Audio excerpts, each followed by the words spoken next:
Welcome to the Carolina Fire Watch, where we are your source for the North Carolina Fire Service news, training, leadership, and real-world lessons learned.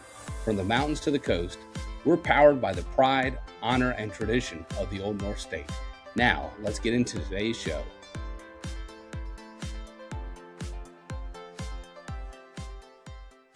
Hey everyone, and welcome to the August 2026 Carolina Fire Watch episode.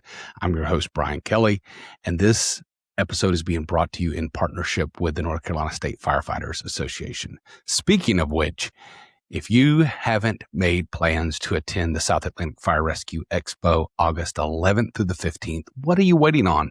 It is time to attend safer. And if you're watching this at the first of the month, there is still time. If you're catching it at the middle of the month, be sure to check out our social medias where we are going to share all kinds of amazing content.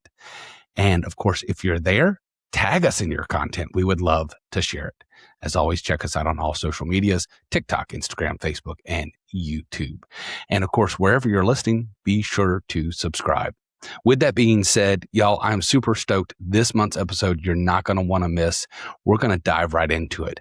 Salisbury Battalion Chief Lauran Franklin. She was a keynote speaker at the North Carolina Association of Fire Chiefs Midwinters in May, play on words there, conference. And she was a keynote speaker.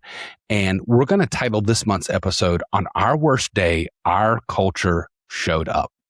And in this episode, she's going to bring out the details of what made one bad day change the organization, as well as make you rethink how you're thinking and how your operations should be. You know, when we develop content and decide to do our different topics, we get people bring us all kinds of ideas and we love it. But, you know, there are times when we back up and punt and we move things around. And this is one of those episodes where we had different content in the queue and we decided to move it around because it made this much of an impact and this many people reached out to us. So you're definitely going to want to tune in. One last thing, talking about safer. If you're going to be in Raleigh at the expo, come see us. Myself and my other friends from the Cool Fireman podcast, our nationwide show, are going to be in booth 306 and 307. We're going to be doing some content, doing some episodes. We may even have some national folks available to come and visit, like Little Station 5, Quinn. He'll be stopping by our booth, and who knows who else. I hear there's going to be some big people showing up at Safer this year. Also, while you come to 306 and 307, be sure to snag some of the last of our first edition challenge coins. They'll be on sale in the booth, and they are while supplies last only. So again, if you want to grab this year's challenge coin, be sure to come see us in booth 306 and 307 on the show floor at Safer. Now, with that, let's get into this month's North Carolina Fire Spotlight. All right, y'all. So the Carolina Fire Spot. Let me give you an update. I had a couple people who asked me, hey, there for a little while, you were giving shout out to different folks and highlighting some of the things that they've done. And I got to tell you, after I made a call for folks to tag me in content and make nominations, it got to a point where I just couldn't make a decision on who I was going to share. So what you've seen, and I'm sorry I didn't mention this last month, is you will see where we will share content across our stories, Instagram and Facebook. So here's what I'm going to ask you to do. If you want to highlight someone and some big event, maybe you've got a new station opening, a push-in ceremony at your firehouse, a really cool public education event, a promotional ceremony, whatever it is, be sure to tag us in that. And what we will do is we will add it to our stories. This is going to give you an opportunity in our stories to follow and engage with more fire departments across this great state. And I think that's one of the best ways for us to do that. So instead of relying on me to pick it, share it with me that way on your socials whenever you guys post it, and I'll be more apt to spread your good news all across the state. But one thing I did want to keep doing, because I thought it was really, really good, was our milestone anniversaries. And that's what this Carolina Fire Spotlight is going to shift to every single month. North Carolina State Firefighters Association statistician And myself, Chris Davis, have decided that that's probably the best thing to do here. And honestly, y'all, I'm having a blast. Now, I don't know about this month, and not because I'm not excited about their anniversaries, but because they've got some hard names. And from a guy from down east who struggles on most hard words, some of these names are hard. So come at me in the comments if you want to. I don't care. But seriously, if I get it wrong, maybe spell it out how I should have said it. That's like folks saying Mebane instead of Mebane. So I love the names, but I am going to butcher these. And I'm going to butcher the first one, but I'm going to try. 75 years of service. I'm super stoked to announce Cullajaw, Cullasaja, Cullajasa Gorge Fire and Rescue. 75 years of service. 65 years of service. Pinecroft Sedgefield Fire District. I know that one. Got some friends from up there. Lake Rim Volunteer Fire Department, 65 years. Rossman Volunteer Fire Department. Or is it Roseman? Rosman. 60 years of service. New Hope Fire Department and Bethlehem Community Volunteer Fire Department. 55 years of service. Moyock Volunteer Fire Department, Oak City Volunteer Fire Department, Piney Grove Volunteer Fire Department, Bethania Fire and Rescue. 50 years, half a decade. Not saying the other ones weren't impressive, but 50 years. That's kind of a legacy year. Pine Level Fire Department, West Area Volunteer Fire Department, and Pine Tops Volunteer Fire Department. And then 35 years of service, Trionata Fire Department.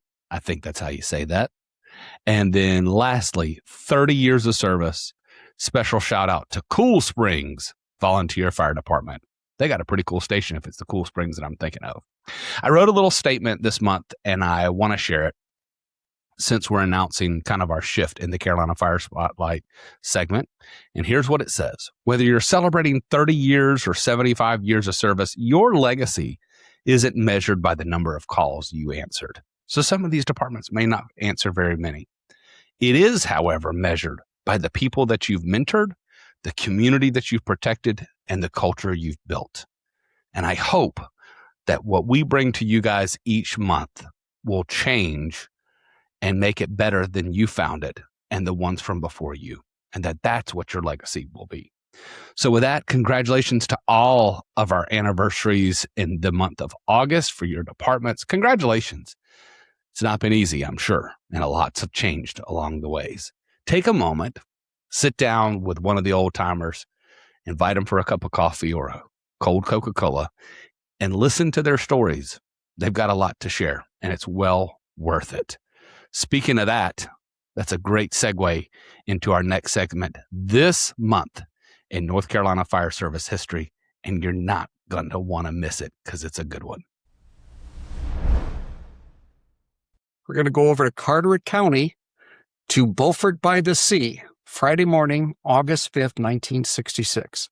Our story opens at 8:30 a.m. at the Town Hall and Fire Station, and that was a building at 305 Broad Street on the south side of the street between Turner and Craven Streets. This is the Town Hall. It's got the fire station there as well. And Beaufort at the time, the Beaufort Fire Department, they had 2 full-time drivers. And a driver named Elmond Rue was working that day. He was firing up the trucks for their morning startup, make sure they run. And one of these was their 1927 American LaFrance triple combination pumper. As he recounted in the newspaper later, he reached for the throttle and, quote, it went off like a dynamite explosion. He later said fire was all over. So he grabbed a CO2 extinguisher, just started spraying. He later said he thought he had it under control, but then everything went black. The next thing he knew, he was outside. So he had been pulled out of the fire by one Tom Bennett, who also tried to control the fire. The driver, Firefighter Rue, he had burns on his feet, but he still ran back into the burning station to sound the station alarm, which was signal 34. So I guess they had a Gamewell system with real or virtual fireboxes.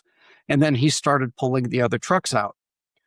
Beaufort firefighters came to the scene, along with Morehead City Fire Department, they're right over the bridge, Newport Fire Department up Highway 70, and from over on the island, but this is, I believe, before Atlantic Beach Fire Department was formed, you had the Fort Macon Coast Guard Fire Department, which I don't know much about, but apparently they at least had a fire truck that they could bring.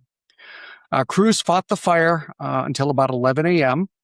The building was gutted. It was a 90-year-old building. They estimated damages at about $250,000.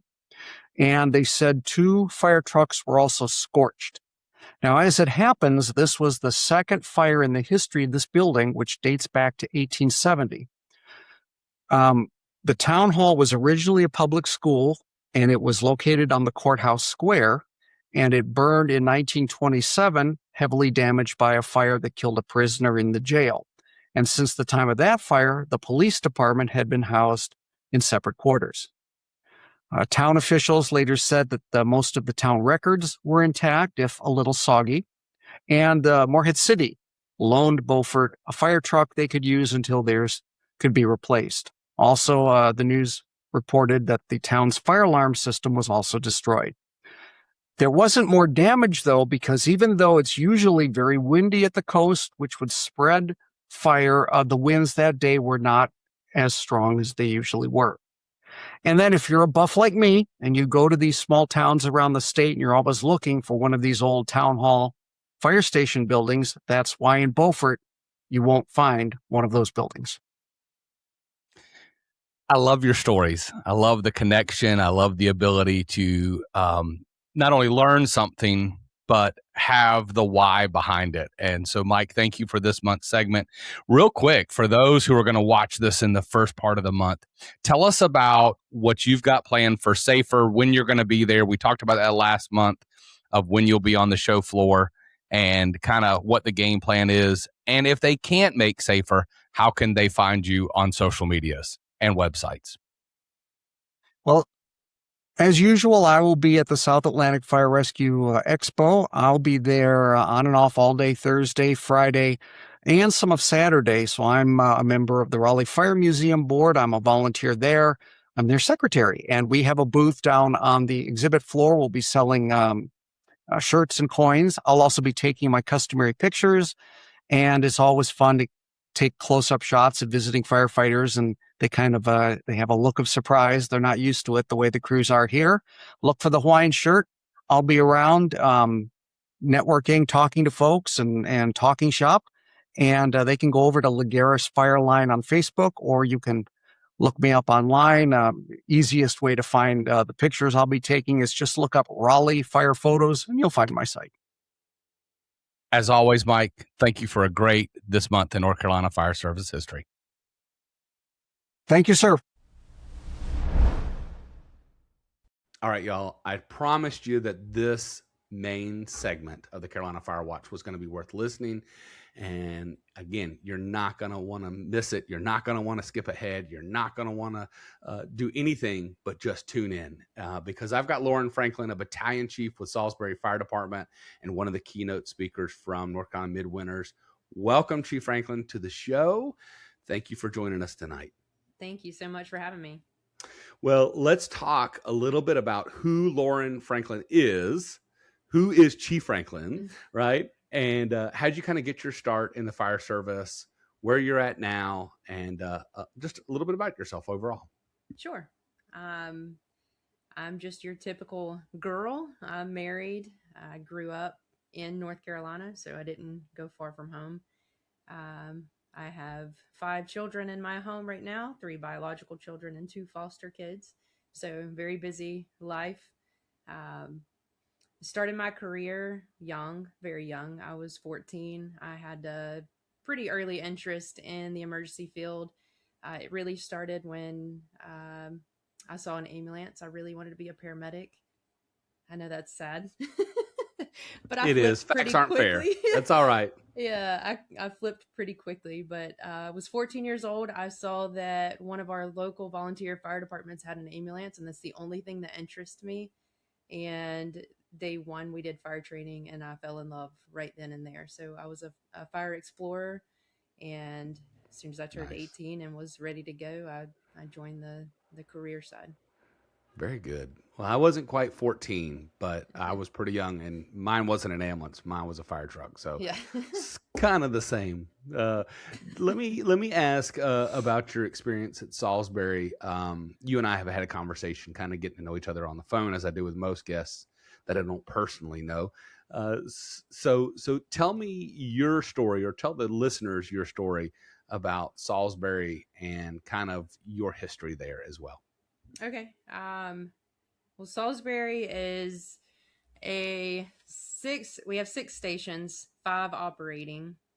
We have 7 trucks there, 1 battalion chief. So it's about 37,000 people that we cover, about 33 square miles. So it's kind of a mid-size department. We have about 86 dressed uniformed members, and my start was in late 2007, and I'm assuming you're wanting me to get into my first fire. Well, let's pause on the Okay. 07 and kind of just Okay. catapult, if you will, into what was the rest, and then I want to come back to that first fire, because that's how we're going to start today's show. But Okay. kind of tell me about the rest of what took you from that joining up to battalion chief. Okay. So I joined in 2007. I promoted a little bit later. I wanted to take my time and ride backwards. I'm the typical firefighter that wanted to ride backwards for a little while.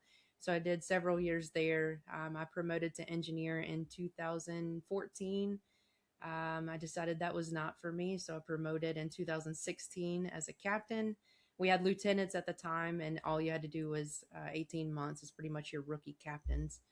And then I promoted to captain. And then I just decided in 2020, when everything else was chaos, that I would join the chaos too and be a battalion chief. Nice. Well, let's go back to that first call and Yeah. tell our listeners about that. Now they kind of know a little bit about you. Yeah. Tell us about that first call. So like I said, I joined in late 2007. I kind of went through my riding as 4th man on the truck for a couple months. And then when I finally got released, it was in about February when I got released. And so I didn't catch my first fire until March, and it was March 7th of 2008. So we had a commercial structure fire, and where we ultimately ended up losing 2 of our firefighters. So my very first fire that I ever ran with Salisbury Fire Department ever in my history at 18 years old was a double line of duty death. And Wow. I mean, just to add to that, the guy that was my classmate, the only other one in Salisbury Fire Department in my recruit academy at the college, was one of those victims, and I ended up doing CPR on him.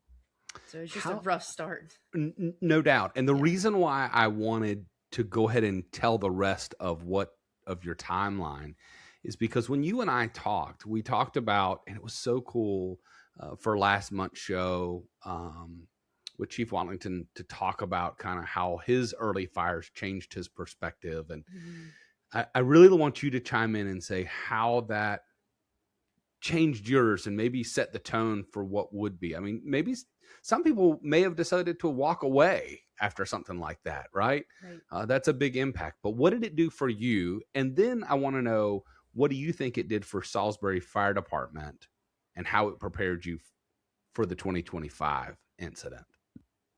So most people did expect me to leave. Like, there was no reason, worldly or human reason, to stay. Um, Honestly, I was 18 years old. I was brand spanking new. I was green still. Like, I had no idea what normal was. And so I was still trying to figure out where the normal line was. And so I took my time on that to see what the norm was, figured out that that's not the norm. That's not the reality of every day. And this is just kind of a bad luck moment for me. And honestly, I just took that moment to really just focus on what we needed to do and what we needed to be as firefighters. If we call ourselves professional firefighters, it really just set the tone for this job is serious. This job will take lives, with or without the training, with or without the opinions, with or without the attitudes. it'll take lives. And so that really just set the mode. I'm super critical on everything we do, and that's kind of built the culture of Salisbury Fire Department. So let's dive deeper into that. When you said it Sure. built the culture of Salisbury Fire Department, how did those double line of duty deaths, what changed tactically, culturally, and you knew no different, right? Because as a first fire, like as things changed, it probably, maybe it was the people around you that were talking about the change, right? Because it was just building a foundation for you. But what was occurring post those incidents that did change within the organization? Well, first, I'd like to say culturally that the training aspect was already there. Salisbury Fire Department's always been known since forever, before I was even around, of their training. Like, it's constant. That was from day one. We were outside doing stuff 24/7. So that strive was already there. Now, tactically and operationally, we changed a lot. I speak on this nationally, that I take all the contributing factors to their deaths and just teaching what we've changed. And a lot of it, I mean, the biggest part that we've changed is we went from quint concept to engine truck, when we really dove a little deeper into pre-designated assignments. And then we really are very strategic on operational modes, and also like discipline radio traffic. We have to cut out a lot of that. I was going to say, let's dive into to a couple of those pieces, piece by piece. So predetermined assignments, right? Tell us what that looks like. And then tell us about reduced radio traffic. Because there's some people who are like, man, I need all the information. There's the other people who are going, say it louder for the people in the back, right? Yes. So kind of explain those two pieces, because we talked at length about that. Sure. So on a national level, we can sit here and tell you the benchmarks for every fire is going to be the same. I can promote that anywhere. That's not very difficult. We're going to put water on the fire. We're going to search a place. It doesn't matter. We're going to either search for life or we're going to search for fire. You can come up with all of these benchmarks, and they're all going to still be there. In what order we do that in is going to heavily depend on what apparatus you have come into the scene, what resources you have come into the scene, and where we are. We pre-designate those specific trucks to specific tasks. And that, I mean, we have plenty of people come into the scene pretty quickly. So we don't have the tankers, we have hydrants, like that all that poses different arrival orders. But for us, our first engine is probably a typical for any first engine. You're going to initiate some kind of water supply. And we are very strategic on which water supply. We have to be very specific when we get in there and say, hey, we're doing a forward lay from this hydrant. And we do that first engine. Not many people do. Some people actually make fun of us for laying lines in, and doesn't matter if it says structure fire, we're laying lines in. That's a cultural thing for us. And then we go to the division, we go to the fire floor, whatever division that is. And so that first in company is going to do the same thing pretty much anywhere in the nation. Your second, third, fourth, you start to use those benchmarks based on what you need and when you need them, based on which resources you have. So our second in engine is going to be our fast team, and that's going to initiate the initial RIT team. And then our third engine, the second engine is also going to complete that water supply. We don't lay in wet necessarily unless we are pulling right out of our furthest station, and you're going to be there by yourself for a little while and you have a defensive fire. That's situational. But typically we lay in dry. That second in engine will come in and complete that water supply and pump to the first engine. And then we already know that our third engine is going to go to the fire floor as well with another attack line. And then our fourth engine is going to come in, get a secondary water supply if needed, and that's on command if they need it or not. And they're going to cover Charlie side or exposures. So like when it's lined up perfectly like that, we know as an incident commander sitting in a car, we know tasks, functions, location, everything about when they get on the scene. And when they get on the scene, all they say is, engine one's on the scene, second engine. I know exactly where they are. I know exactly their function, their task, their everything. That does get a lot of national attention on how little we do talk on the radio. Let me go back to that. Mm-hmm. How so again, that was a cultural change. That takes reps, that Mm-hmm. takes practice, that takes peer pressure a little bit, right? Yeah. In that cultural change, it's like, Chief says we're going to do such and such. Okay. 2 o'clock in the morning, he's not listening to the radio. I've been there, done that, right? Like, hey, Yeah. we need to say this. It's like, whatever. He's at home asleep or she's at home asleep. I'm not worried about what they want to do. When we're out here, we're going to do it the way we need to do those tasks.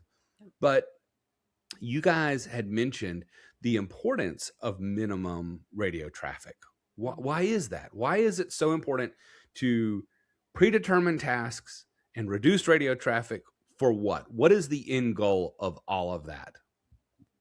So how many times do you key up your radio and it goes bong, bong, bong when you have something important to say?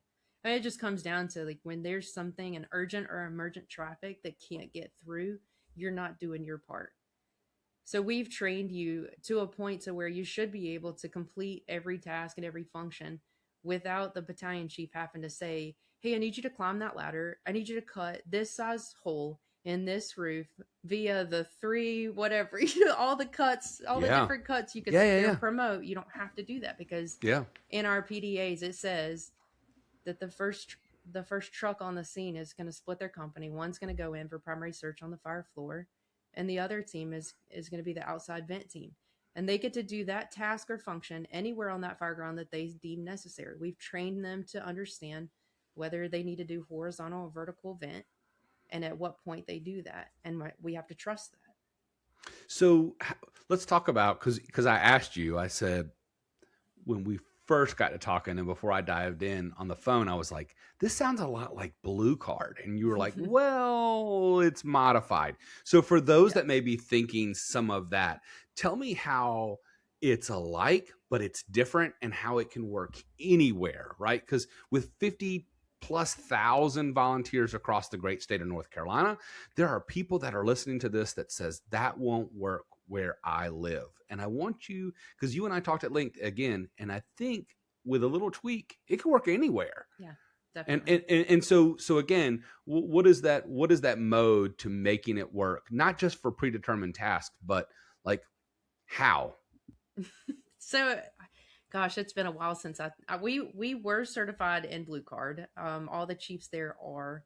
We started that role, and then we kind of modified it ourselves to fit for our department. And so, simple differences is like our first engine or our first truck on the scene is not taking command. They're not. It's assumed that they are with the ICS system, but they're not physically taking command. They're not staying back from the truck. That's a lot of Blue Card. We don't do that. They're working. They're forward operating. We don't have enough people to do that. There's no way. And I mean, we're a young department. That's a big problem in most places too. When I speak on this and talk about the stuff that we do, they're like, yeah, you probably have really seasoned people. I'm like, no, our average is like 5 years department wide. It's a very young place. Let me inject and ask a question then, because I think that that's a good thing. It helps people understand. So if that is a working command, right? And again, you don't enunciate that. It's assumed, right? That right seat position, that captain is operating as command under ICS for y'all. And full disclaimer, we're not saying this is the right, the wrong. This is Salisbury's way, and it could work, right, in your community. Let's go ahead and get that disclaimer out. But again, knowing that they're a working command, and everybody does that, right? Before the BC gets there, what are they doing? They're doing their 360, right? That allows them to get out there. And because of those tasks, what is that next phase in information to the IC, the battalion chief, look like? And what kind of timeline is that? How quickly do those units arrive to allow those functions to occur? So our backup plan is the second engine that's standing out there as the fast team, being that captain, being the incident commander, if need be. We practice rolling command very often. Matter of fact, I've had victims coming out of the house when I'm pulling up before and running command. So it's not impossible. It's not ideal. But when it comes to victims and stuff like that and big major incidents, so we do have that backup plan where that second in engine, which is your 2 in, 2 out anyway, your second Right. in engine can and is trained at that level. Well, I want to go back to what you said. You made a comment about it, and you said, "Well, it's not always practical, but it is reality, right?" Mm-hmm. And Yeah. and the organization has accepted reality and says, "I got a unit that's there. They're not going to be able to stand there because lives are on the line inside of that building, and Right. we need to start going to work. The sooner we put water on the fire, the sooner the risk goes away." So that second engine company occurs. So again, how am I? Because again, this is the mentality, right? So engine one's on scene. Engine one has a whatever story, building, flame showing. Unit one will be command. We'll be in a defensive attack, whatever. And then in comes my other units. And at some point, a battalion chief comes in, and I'm supposed to give them kind of like a situational update. Mm-hmm. Does that occur for y'all? It does. It does for us. So we do tactical worksheets, command boards, and we are trained to do that. We actually, even when we do simulations, we're not allowed to just sit in the station and do it. Our arrival order is never first. Wow. It's never Okay. first. We come in pretty late and we have to drive around the entire station where we don't have Wi-Fi and the simulations aren't going to follow us so we can see it the whole time. Right. We have another guy coming in and handing it to us when we're there. And so we try to make it as real as possible and try to keep up with those things. And then what I do when I get on the scene and I'm significantly behind or I'm later in the incident, I'll do a full rundown. And if I really just don't know who the third engine is, I'll ask. We just ask on the radio. And we have plenty of free space in the radio now because we don't talk Right. on it very much. Yeah. And so I'll do my rundown, just confirming I have engine 1, engine 2, engine 3 here. And it's confirming my fourth engine. Engine 6 is on the same fourth engine. Copy. You just confirm it. There's no hate in it. There's nothing wrong with it. We're always going to confirm if we just don't know. And based off of your predetermined assignments, you don't have to hear engine 2, is vent group, and we went and we did this and da da da da. Like, your situational updates are very short because you already know the tasks, unless Correct. you've changed those tasks. So kind of take us through that. What does that look like? So really, we're looking for 6 benchmarks. We'll back up a little bit. You have your scene size up is obviously going to be there. We require a 360 on every structure fire we get. Mm-hmm.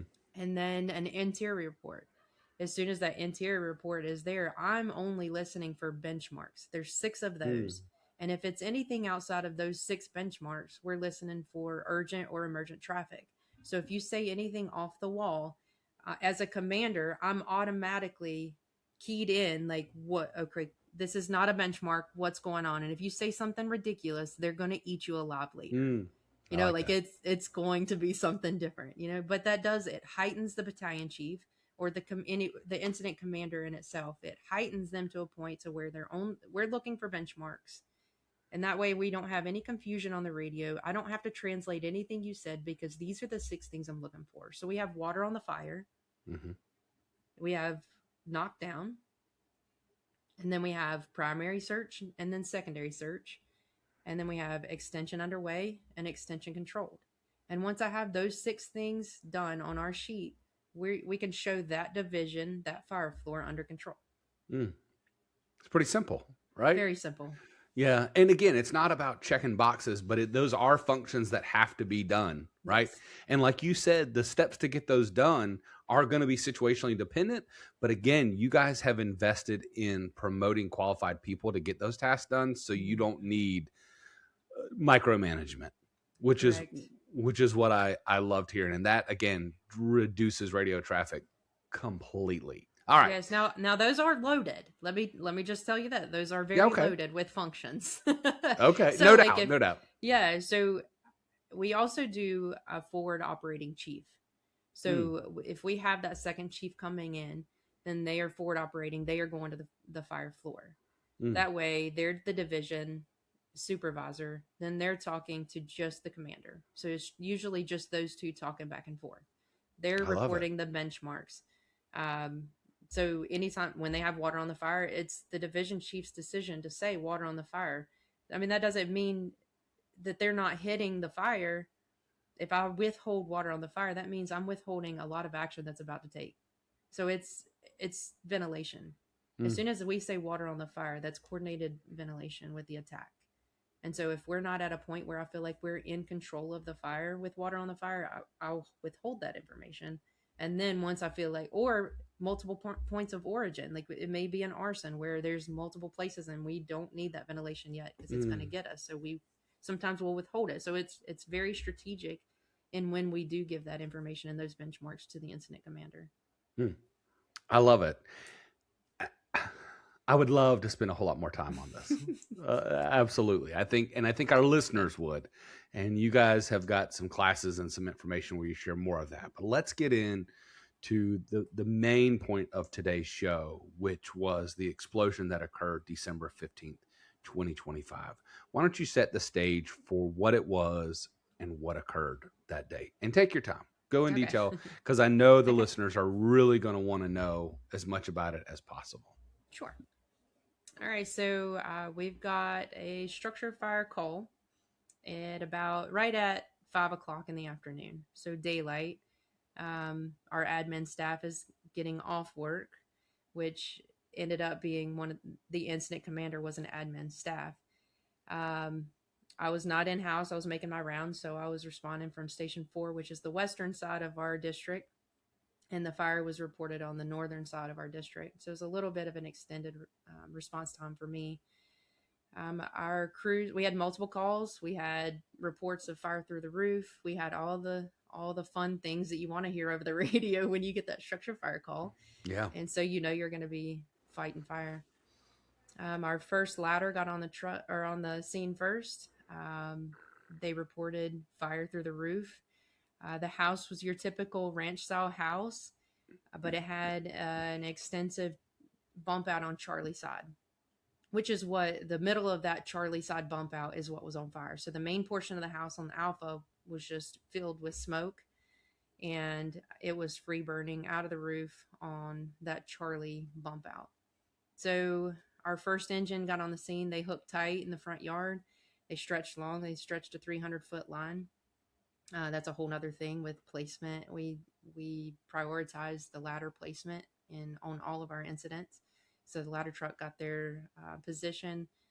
The engine stopped short, pulled long, and they ended up making the initial attack on that Charlie side just from the exterior. Once they started getting a little knockdown on that area, they ended up going in the Alpha side to fight that. So once ladder 1 was inside, engine 1 was inside, and then I had the 4s coming with me because I had just left their firehouse. And so I had an engine and ladder right behind me, and they were all 4 assigned to Division 1. I was assigned the Division 1 supervisor. So by the time I got dressed and went in, engine 4 and ladder 4 were coming in right behind me.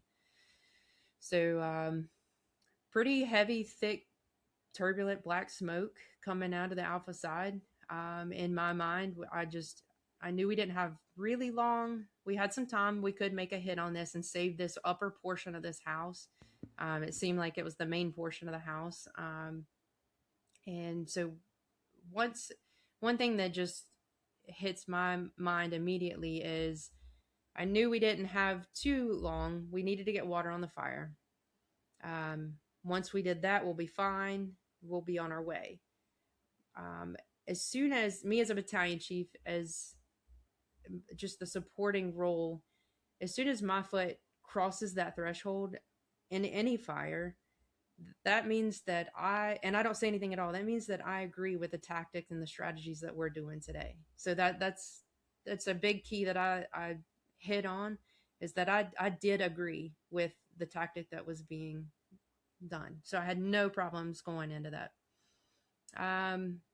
My initial thought going in, I do my typical layout. I ended up doing the interior report, and it was a very odd layout. So when we went in the front door was it was on the Alpha side, but it was toward the Delta. And so we were on kind of the right side of the house if you're facing it. And immediately when we went in, there was a left-hand wall that turned right. And so it forced everybody to the right side. That was the living room area in the very front. Everybody went to the right. Hose line was to the right. And so I'm just like, okay, they're fighting fire. They're doing fine. I got to find this other access to the rest of this house, because we have more than 50% of this house to our left. And I know there's bedrooms. I know there's bathrooms. I know there's everything that we need to be searching. So I'm over here like stuck in this corner, like just looking for this doorway, and there was none. There was nothing. We were all forced to the right. So once you make that bend around that wall, you go in the dining room, and then the wall ends up being the kitchen. And that's exactly where they go back and shoot straight down for that Charlie side. That's where it goes. Come to find out, they had a hard time hitting this fire. So we can't see your hand. I mean, it's pretty dark in there. They hit the wall with it and pull, and the whole the whole wall comes down. So they ended up having it boarded up as well. So we don't know how they accessed the Charlie side. We have no idea still to this day I don't think they can from the interior, but I think they were just using that Charlie side to get back there. Right. So once they ripped that down, fire came to us. We started getting a really good knock on it. The other guys were doing searches. Meanwhile, we're doing all this. They're doing VESs in every room. The radio traffic is VES after VES after VES. I think it was 4 bedrooms total. And they covered all the bedrooms while we were still fighting fire. So we got a complete search on the house just before everything happened. When they started getting really good hit on the fire, we started getting really good lift. We ended up standing up. I mean, we were face to face. You could read everything on my shield in the videos. You could see everything. They were asking, Engine 1 ended up asking, how is it looking? I'm pretty sure I'm getting a hit on the fire. He asked the commander, how's it looking from the outside? He even reports, you've got good conversion. It looks like it's lightening up. You still have a little bit of fire on the Charlie side. And by that time, our 4th engine covering the Charlie side is also hitting it from the Charlie side. So we're getting really good knock. I was this close to asking for another line. We had a little bit of fire above us. I mean, it kind of had gotten to the roof line. And so the ladder companies were pulling lines, and I turned around to key up. I walked away from everybody to key up so I don't squelch, and just to ask for another line, or where my 3rd or my 2nd line is. And as soon as I went to key up, everything exploded.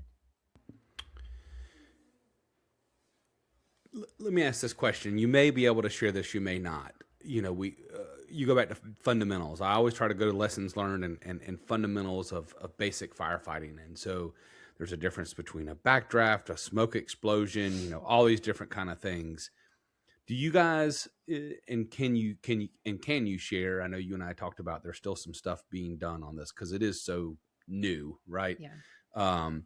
Do you feel, or do you think you can say that you feel that it was a smoke explosion, or do you guys know, or what is your, what can you say to that, right? Because you're like, hey, and then it happened. It's like, okay, so what was it, right? Like, what was that occurred? Because again, if you can see yourself, and you got fire above you, in my mind, I thought, wow, okay, maybe all these carcinogens and all this smoke is in the attic space, and it reached some type of ignition, and that's what happened in a closed compartment or something. Something had to happen, right?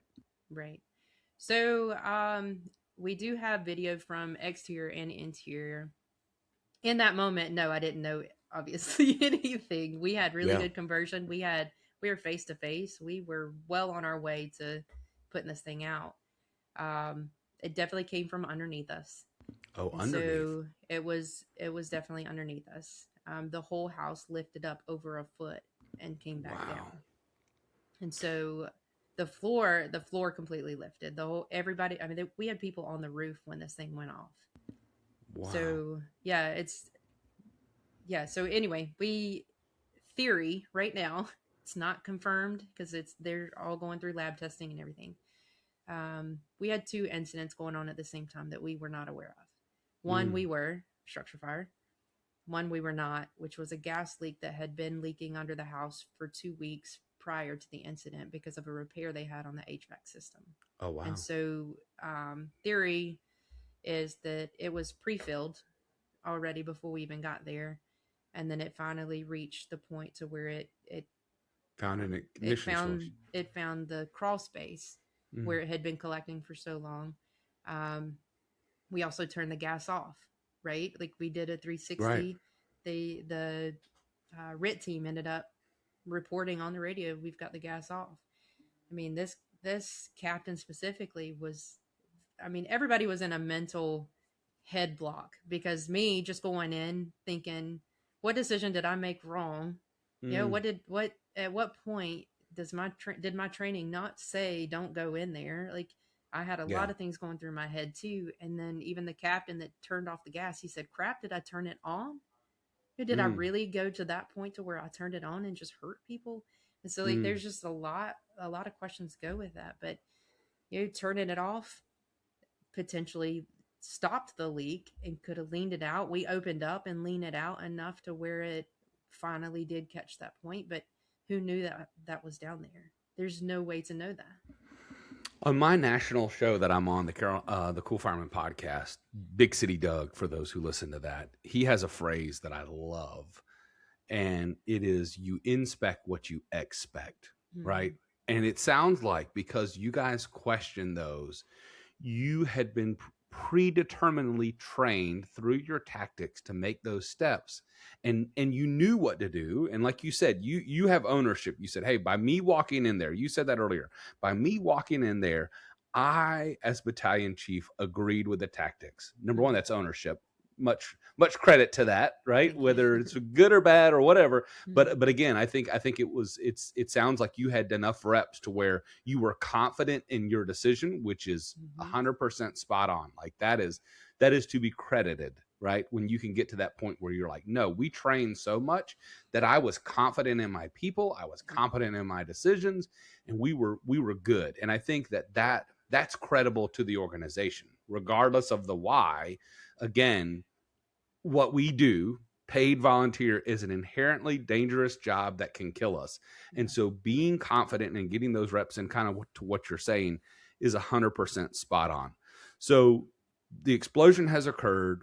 I know there's probably a lot of mental fog from what happened next in those moments. Tell me about injuries and things like that you can share, and you know, those kind of things that happened, kind of the 30,000 foot overview. How many folks were injured that night, kind of what happened. And then now let's talk about the lessons learned. Sure. So there was 7 people inside the house, and then numerous people outside of the house. Ended up 12 reported injuries. There's a difference. 12 reported to the hospital. But there were more people injured than that. You got to think about people that are in the percussion of an explosion inside of a house, and then the percussion on the outside of the house. We had brick injuries just from being thrown. I mean, we had it threw the ladder off the house and ended up on one of the captains and broke his ribs. We had the ventilation team that was on top cutting a hole for the upper portion of the house to clear it out for us. And they went up and went down, and they reported on there, hey, Chief, when they were doing the accountability check, he said, Chief, we're accounted for. We went through. He just like, hey, just a little side note, the hole we just cut, we went through. We were through it. Yeah. Yeah. So they got themselves back out of there. They had broken ankles and hurt necks, and just a lot of minor injuries. Thank God. Like I don't know how, but 0 burns. No one, which is huge. No one was burned from this. I mean, going back to the ventilation part, when we did call water on the fire, that coordinated ventilation, the very first thing that happened was that front alpha side living room window was broken. And then, of course, they louvered that cut and pushed it through. And so, you know, I said that we had been forced to the right. And so from that alpha side window to where that vent hole was, cleared out just that room. And so that we were the only room that did not light off in big fireball, because when we watched the video, every window was a huge fireball.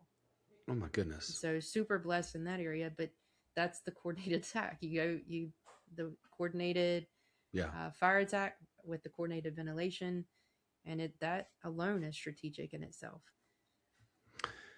I don't want to say move on, but I do want to cover several things. And so that kind of paints a picture, but kind of to put a bow on this was that even in those instances, and when you said, hey, we're par, but we went through, when you create that system of calm in chaos, that's critical. And I think that, again, I think that speaks to your reps. And I had a couple of notes here based off of the talking points that you had sent me for when you give your addresses. You had mentioned, or at least implied in there enough for me to make a note, that I said I picked up that command never collapsed and chaos never occurred. And why do you think that was? I mean, you got all these people that are like, a million things are going and things are happening. Why do you think that chaos never occurred and command never collapsed? Was that because of the culture and the training? Absolutely. It's not even something you can train for. Not that specifically. That's one of those major out there, almost like your screw your buddy drills that's what I would call it.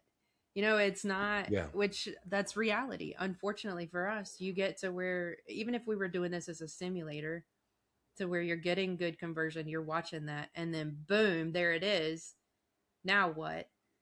I don't know how I would perform in that. I'm an incident commander all the time, and I don't know, but hats off to this incident commander. He's my direct boss, and so I look up to him for that, and he stayed calm. Now there was a brief moment of silence. The Mayday came out.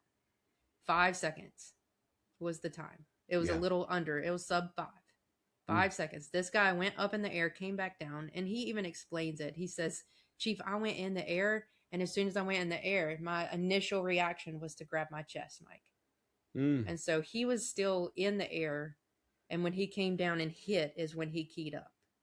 And so that's a lot. That's a lot to even just take in.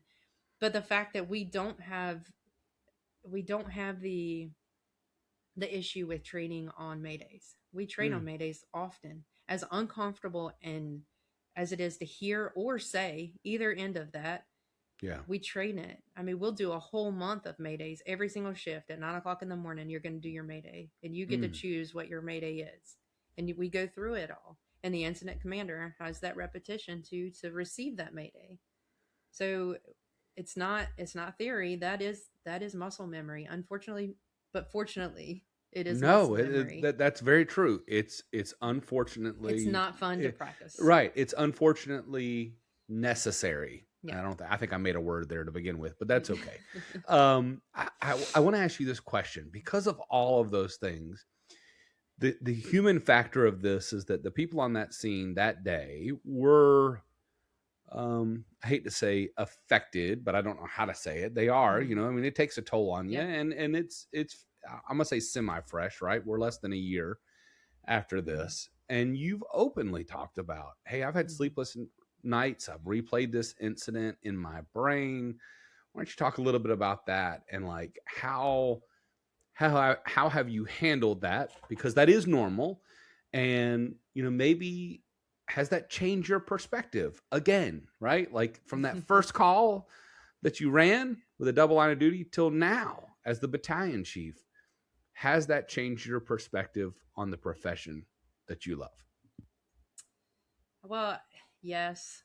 I mean, it's taken a toll mentally. I didn't really go into detail on my issues. I was knocked out completely. I don't remember any of it after the explosion. So I was concussed. I had some chest trauma that I'm still dealing with now, still dealing with some heart issues and medical problems there. I literally just got back on the truck in the battalion by myself last month. So it was 7 months since the fire. the sleepless nights. Yeah, I mean, it's just a lot to think about, and knowing that I was completely unconscious and don't remember all of everything my guys did. Um, it's just, it becomes reality that these things still happened flawlessly. And so, go ahead. Well, I was just going to say, so what do you guys think? And again, if it's too new to share, that's okay. But what's the culture conversation now, right? Like you guys had a conversation culture post double line of duty death. Now, what's the conversation post this incident about culture and decisions and tactics and things? So this incident really just revealed that our culture is right. That our operational culture, we're doing everything that we do that people make fun of, that people have a hard time with understanding why we do what we do. This just validates everything that we've taught for 10, 15 years since the incident. You know, it's not, this just proves that our change that we did do worked. And the reason why I asked that question was because in your speech, you have a statement, and you said your husband and your children's future depends on the culture built within Salisbury Fire Department. Number one, that's a powerful statement. And for the bosses above you, and I'm part of the white shirt mafia, as I call it on my big show, right? And you are too. But as deputy chiefs and chiefs, we are ultimately responsible for the culture and the decisions that are made. But when you put that ownership on the whole organization, right? You're responsible for them. They're responsible for you. And again, it kind of speaks to that. When I stepped in, I agreed, right? That's unilateral agreement, I guess is the best way. And again, it's a powerful statement. But tell us more about that. What made you think to that level? Is it after that incident? So I wrote that part for the Chiefs Association. And so I knew that there's going to be all 100% Chiefs in that room. Like I said, I've been off the truck for 7 months. So that put me in that office for 7 months. So I learned a lot. And I really just wanted to point out that like every policy that's written out, just sitting at your computer, had a deadline. And that those policies that we're writing and enforcing, and once it leaves your office, this department culturally is going to enforce those policies. Because if we've come up with a policy, it's gone through the ranks, we've already talked about it, we all agree with it, and we decided as a department this is what we're going to do.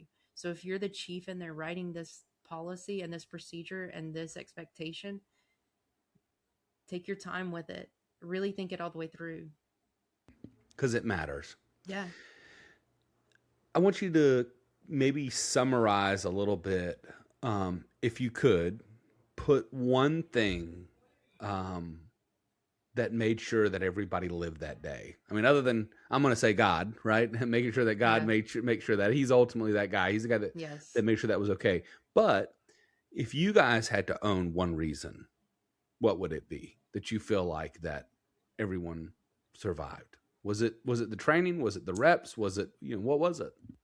I think it's the unity within it all. Like, I think that us being on one page, and we can pull up a house online, any house. It doesn't even have to be here. We can pull up a house online, and all members of the department can tell you exactly which line they're going to pull, what length, what diameter, everything. And the unity on training, the unity on the culture in itself, I think is the biggest thing. Because if we didn't have all of those other components that went perfectly, they went with precision, then we'd have a very different outcome. If we didn't all wear our PPE right, and that wasn't enforced. I had a rookie firefighter come up to me and say, "Chief, thank you so much for buckling your air pack. Because when we found you, we were able to just snatch you by your air pack and pull. If I hadn't buckled that, what would happen? My mask would come off my face and it'd be a completely different outcome." Yeah. Then they'd have to do another packaging or some kind of other way to pull me out. But they pulled me out. They found me from the explosion. They found me and pulled me out within 3 minutes. I mean, I was completely covered by everything inside. And kind of getting back to that point, you took the time to be ready and be right to make those commitments that even when the situation went wrong, y'all were still right.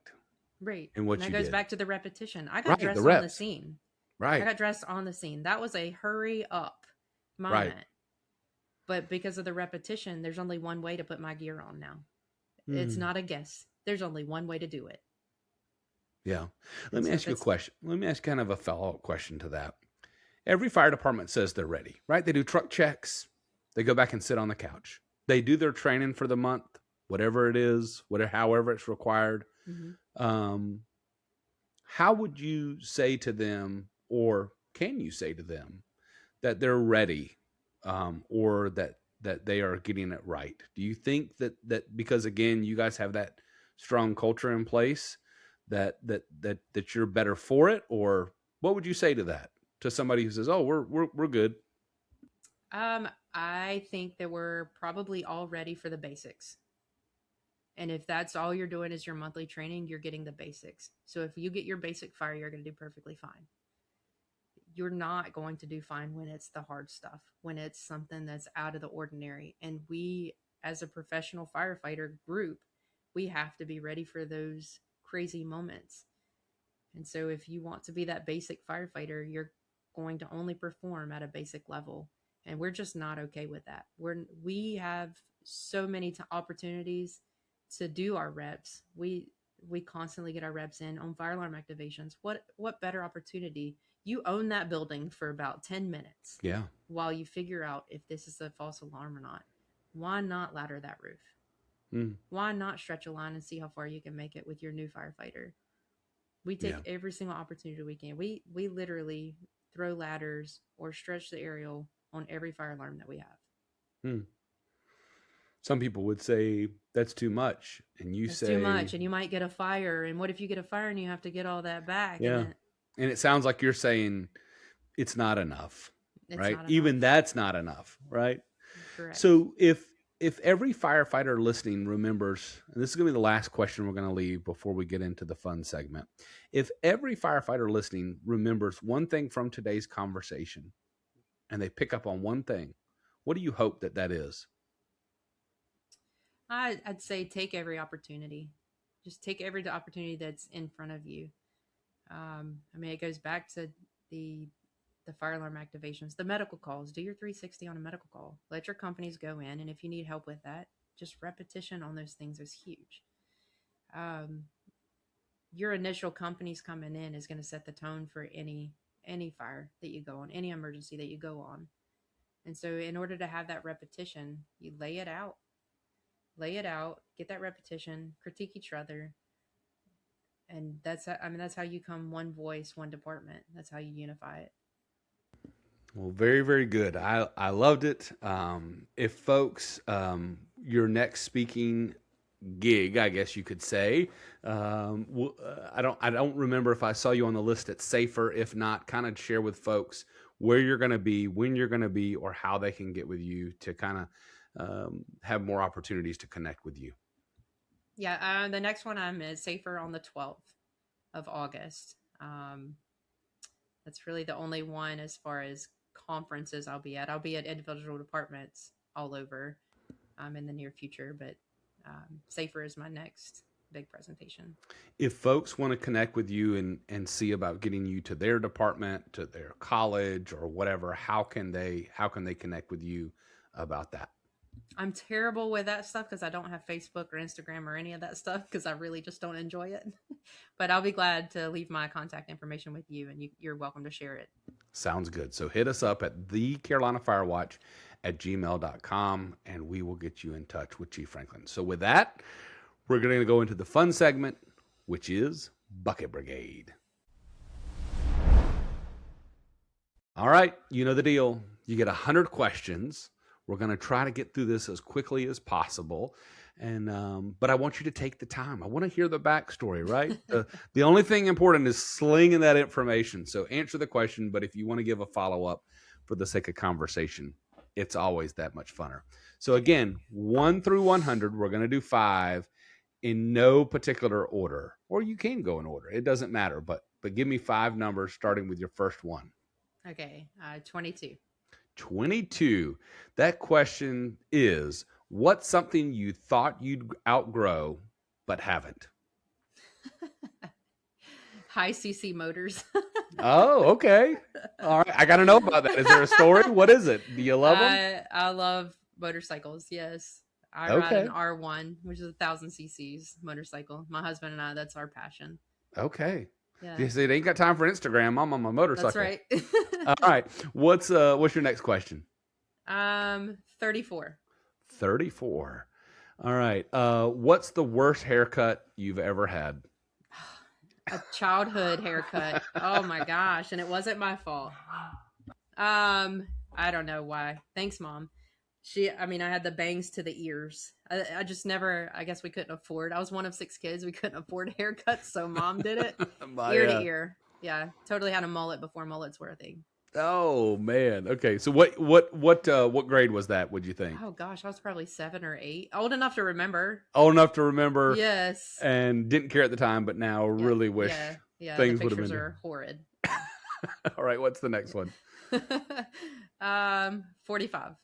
45. What is one thing you're always forgetting? Oh gosh. Just one thing? Well, what's all of the things. I'm a mom of 5. I was going to say, give me the one thing that you're willing to share, right? My phone, my wallet, my keys, any of those things. My husband literally, like last month, just got me the little Apple fobs for everything. So that way you don't forget them. Yeah. As long as I have my phone, I'm fine. But I share it with him too, so he knows where. That way he can help you find it. Yeah. I love it. Okay, very good. What's the next one? Let's see, 54. 54. What is your most unpopular opinion? So when you're sitting down at the table and you're eating dinner and everybody starts talking about something and you go against the grain, what is that? What is the most unpopular opinion? Short radio traffic, right? Yeah. There you go. That's going to set the internet on fire. No. Mine's kind of boring, but it's my passion is my faith. And my values are much higher and than most. And so I'll go against the grain real quick on that, which makes totally uncomfortable conversations for everybody else in the room. It doesn't bother me. Nothing wrong about it, right? Yeah, I love the awkward moments like that. Be unapologetic about your faith and your profession. So I love it. I think those are good. All right, last one. What is it? We'll shoot for 99. 99.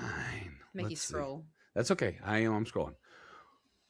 This is a good one, especially after the last question. What is one thing you're grateful for today? My relationship with Christ. That's my biggest thing. And then all the free gifts that he gives me, my family. Got to be a big, big blessing, right? Huge. Absolutely.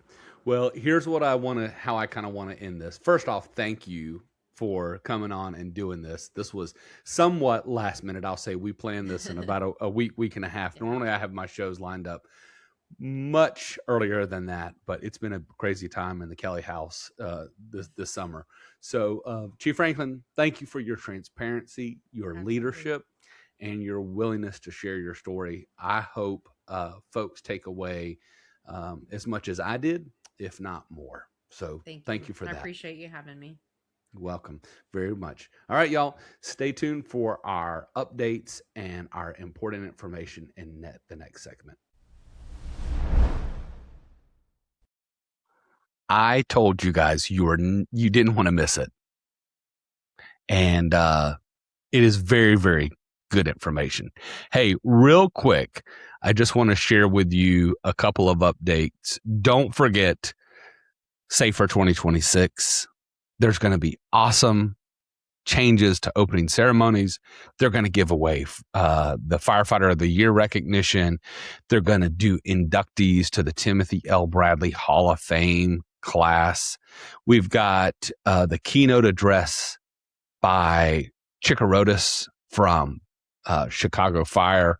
And again, we're going to get regional updates. So again, make plans to attend, and don't forget to come see myself and some other ones in booth 306 and 307. And if you're around during training days or on Wednesday or Thursday, let us know. I'd be glad to shake a hand well before Friday. So if you're in the area, y'all, if you've got other updates that you want to share, I know July was full of our different regional association meetings and there's tons of deadlines. We're going to save those for next month. So we look forward to seeing you at Safer. And thank you for listening to this month's episode of the Carolina Fire Watch.